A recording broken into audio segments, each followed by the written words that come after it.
maaf nih, punya uang lah ya. Makanya mau dipoligami. Jadi Yanti mau dipoligami karena Fauzinya ini cukup punya uang gitu kan, sehingga bisa bertanggung jawab ya. Kalau nggak punya uang mana mau dipoligami, nanti sama juga menderita ya kan. Kalau nggak punya uang mana mau dipoligami, nanti sama juga menderita ya kan. Assalamualaikum warahmatullahi wabarakatuh. Seperti yang saya sebutkan di video yang kemarin, bahwa saya akan mewawancara seseorang ayah yang bernama Pak Bejo. Ya inilah Pak Bejo di sini.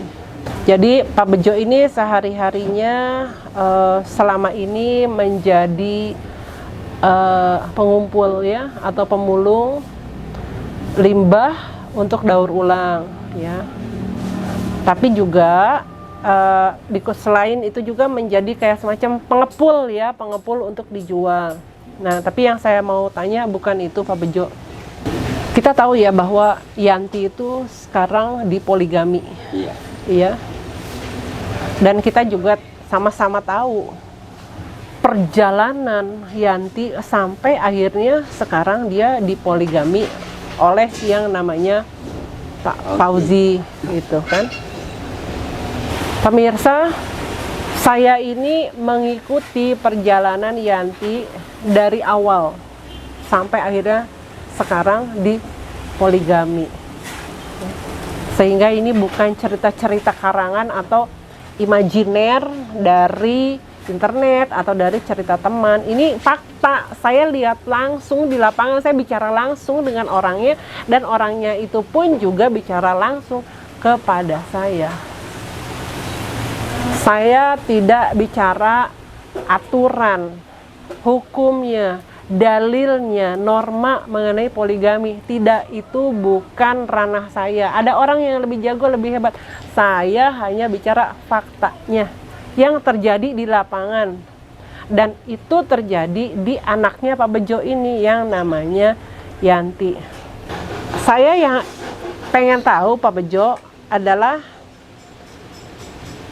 Pak Bejo itu bagaimana nih melihat perjalanan ya sejak dia cerai dari Iwan ya, sampai dengan Yanti ini ketemu orang yang namanya Fauzi dan dia dipoligami. Dan maksudnya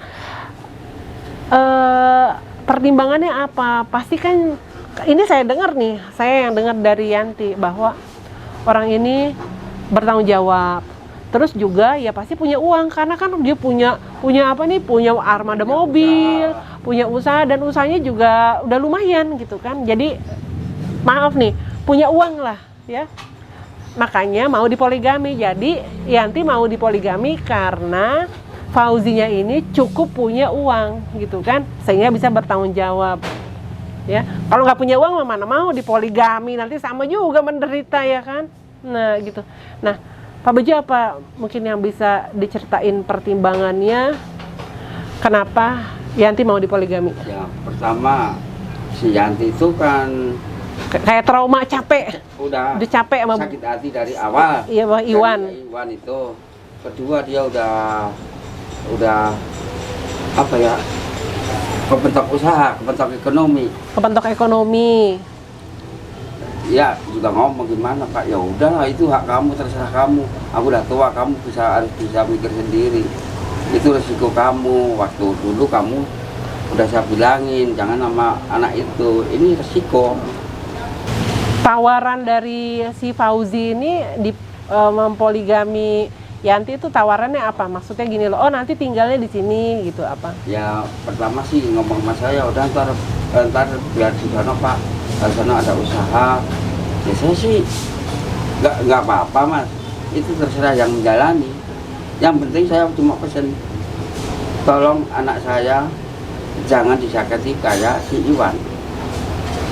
Nggak apa-apa, jangan diperlakukan kayak kelakuan si Iwan kamu. Tapi kalau kamu kelakuan kayak Iwan, ya tahu rasa sendirilah. Si Iwan aja sampai sekarang nggak berani nemuin saya. Bersama dengan Fauzi ini kehidupan Yanti sekarang jadi gimana? Ya Jauh lebih baik daripada dulu sama Iwan kan? bukan jauh, ya pokoknya baik lah. Baik ya. Kadang 2 minggu, kadang 3 minggu nengok saya. Iya. Jadi cara apa ya, negor udah lain. Waktu sama Iwan boro-boro negor, ketemu diem. Sekarang kadang-kadang datang bawain nasi. Kalau sama Iwan dulu tuh kayak cuek banget, sama saya tuh cuek. Di ke bawah pikiran si Iwan kali, nggak tahu ke bawah apa kena pengaruh, nggak tahu lah. Nah, yang saya mau tahu itu sekarang kehidupan Yanti itu di sana seperti apa sih? Yang saya mau tahu gini loh, dia tinggal di mana? Sekarang di Tanah Merah. Nggak, artinya itu rumah atau kontrakan atau apa? Itu kayak lapak. Kayak lapak? Tapi kontrak. Jadi dia nunggu itu orang jual. Iya, itu dia ngejalanin usahanya. Dia bikin usaha masih Fauzi, sewain tempat. Kamu ngepul, ntar kalau udah banyak diambil sama Fauzi gitulah. Jadi justru dengan pria yang mempoligami ini, Yanti mendapatkan satu kehidupan baru di mana ada jaminan untuk menjalankan usaha, gitu ya. Nah, tapi sebenarnya waktu awal-awal dia suka nggak sama Fauzi? Secara orangnya dulu awal-awalnya. Ya. Sebenarnya sih waktu si Fauzi kesini tuh juga ini datang juga nanya-nanya. Biasanya kamu kalau kamu jalani ya nggak apa-apa. Tapi sih aku masih ragu-ragu. Gitu. Lama-lama si Fauzinya ngomong, ya aku juga kaget. Ya udah, kalau kamu rundingan berdua dulu, aku tinggal restuin aja. Saya telusuri si Fauzi itu usahanya apa. Ya udah, kalau sekira bisa ada taraf hidupmu yang lebih baik, nggak apa-apa. Oh gitu ya. Kalau Yanti sih bilang sama saya waktu itu gini, awalnya dia nggak cinta. Iya, emang agak ragu-ragu gitu loh. Iya, awalnya dia nggak terlalu kayak suka apa cinta gitu, enggak. Cuma dia itu ingin laki-laki yang bertanggung jawab, yang bisa menafkahi, ya. Dan dia lihat Fauzi ini cukup punya uang untuk bisa memberikan kesejahteraan, makanya Yanti mau dipoligami gitu. Ya itu kenyataannya. Kalau memang dengan poligami itu kehidupannya lebih baik, ya kita yang orang sekeliling bisa bilang apa, ya kan? Bener nggak? Iya. Ya emang itu penghidupan. Itulah kehidupan, kenyataan hidup. Sekarang, apa ya?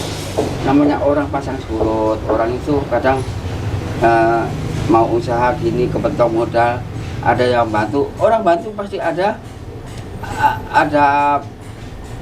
harapan imbalan. Ya. Ya itu ya itu apa? Di poligami itu. Di poligami. Perempuannya. Ya. Nah, kalau orang laki-laki dibantu sama orang laki, pasti ada harapan. Mungkin kamu saya jadiin apa? Oh iya, jadi yang ini ngebantu ngasih uang, di sini bersedia di poligami gitu.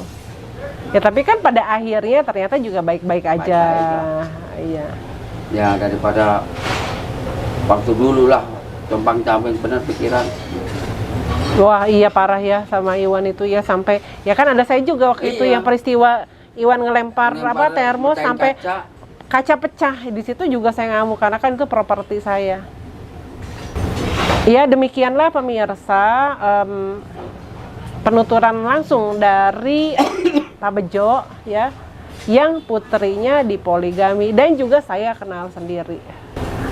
Semoga cerita ini bermanfaat bagi Anda semua. Dan Pak Bejo mungkin ada yang mau dibilang nih buat para orang tua atau kepada perempuan-perempuan yang belum nikah. Nah, kalau saya pesan sama adik-adik perempuan terutama yang belum pernah nikah, tolong kalau mau cari pendamping hidup, walaupun nggak ganteng dikit nggak apa-apa lah, Yang penting tanggung jawab, Benar.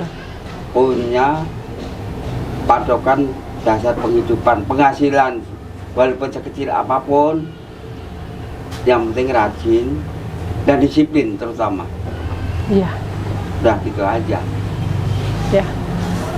Semoga ini lancar. Pak Bejo ini sekarang lagi ikut ya dalam proyek pembangunan Central Kitchen punya adik saya, dan nantinya akan direkrut oleh adik saya untuk ikut bergabung di usaha makanannya itu. Ya, oke. Terima kasih. Wassalamualaikum warahmatullahi wabarakatuh.